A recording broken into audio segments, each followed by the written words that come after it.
Since Russia launched its full-scale invasion of Ukraine, Moscow has been suffering losses as the European countries rejected Russian pipeline gas. China's reluctance to increase imports indicated Russia's plans to replace the European gas market with the Asian one. Moscow relied on liquefied natural gas supplies, and it achieved some success. By the end of 2023, Russia ranked 4th in the world in LNG exports. But in the 14th sanctions package, the European Union banned the use of European ports for transshipment of liquefied natural gas, and Washington imposed restrictions on companies and ships cooperating with Russian LNG projects. On September 5th, two companies, Arctic LNG Shipping and Pleo Energy Cargo Shipping, and two of their ships fell under the U.S. sanctions.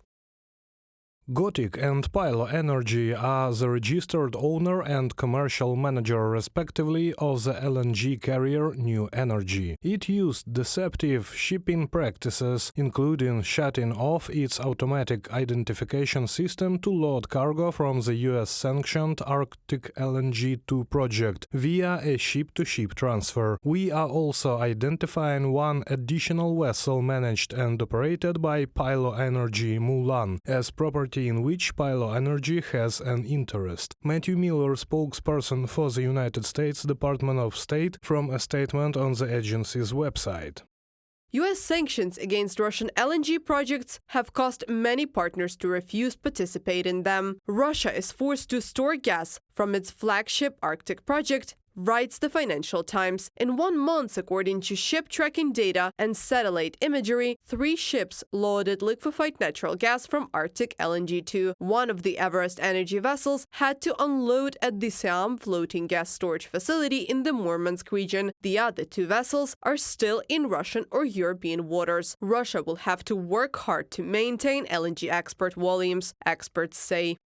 It was assumed that by 2035 to 2040, the market share of Russian LNG would grow from 8% to 30 or 40%. These plans have completely failed. Not only Arctic LNG-2 was banned, but also those projects that are far from being implemented but for which there were big visions. Novatek will also not be able to launch the Arctic LNG-1 project, the LNG plant in Murmansk, and many other things. What is equally important, the restrictions imposed against Russia will not affect the global gas balance in any way. Mikhail Krutikhin, oil and gas industry expert, in a comment to The Voice of America.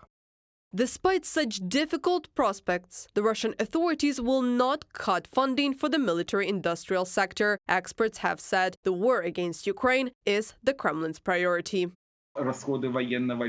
They will increase the expenditures for the military as much as possible. The spendings of the repressive apparatus will grow even in greater progression compared to spendings on the military department. But the expenditures on social programs will decrease, and it will be until they almost fully stop. Russia plans to spend almost 11 trillion rubles on the war in 2024. This is 6% of their GDP. For the Russian budget, such burden is unprecedented. As analysts note, spending on this industry is one of the main reasons for the acceleration of inflation. Reported by Anastasia Tarnavska, Andriy Dmitrenko, UATV News.